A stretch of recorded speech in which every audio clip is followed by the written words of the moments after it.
Здравей и добре дошъл в новото ни "Направи си сам" видео. Аз съм Филип и днес ще си сглобим модерна етажерка за чаши за кафе.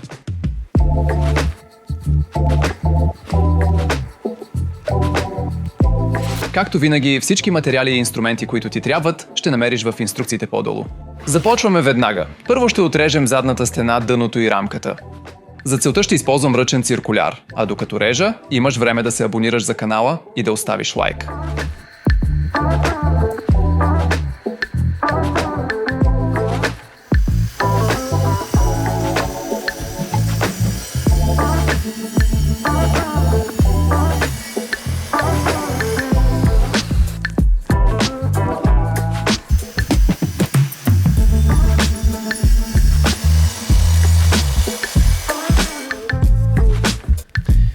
Свързвам рамката с ъглова връзка, която изрязвам с настолен циркуляр.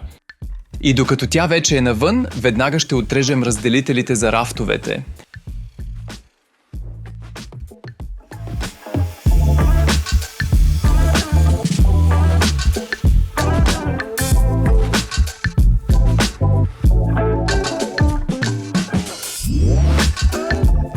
Рафтовете се разделят с прегради. Закрепваме ги с глобка, която сега ще начертаем.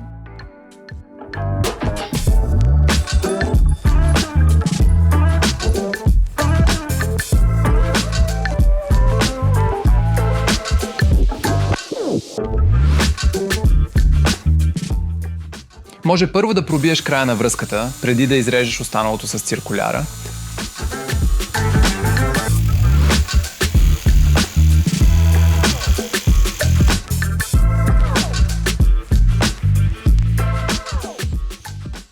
Връзката е на място. Сега ще шлифоваме всичко много внимателно и след това ще го сглобим.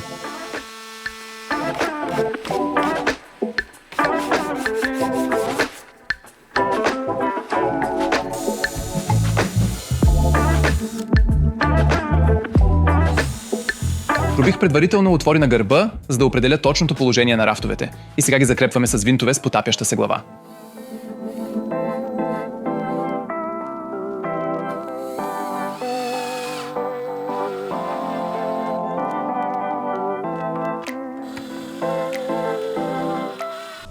Когато дъната са стабилни, можем да сглобим рамката. За целта залепваме ъгловите съединения с гафер, нанасяме малко лепило и ги завинтваме към задната стена.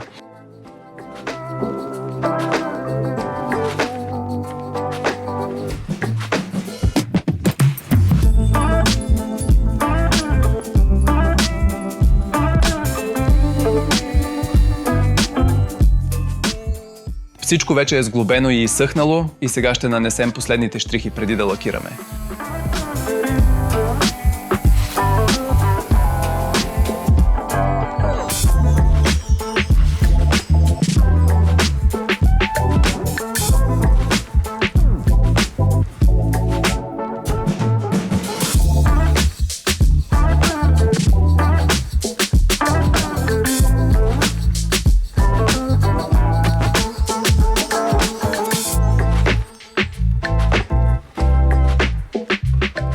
Както виждаш, стилното не винаги трябва да е скъпо. Напиши в коментарите къде би сложил етажерката за чаши за кафе.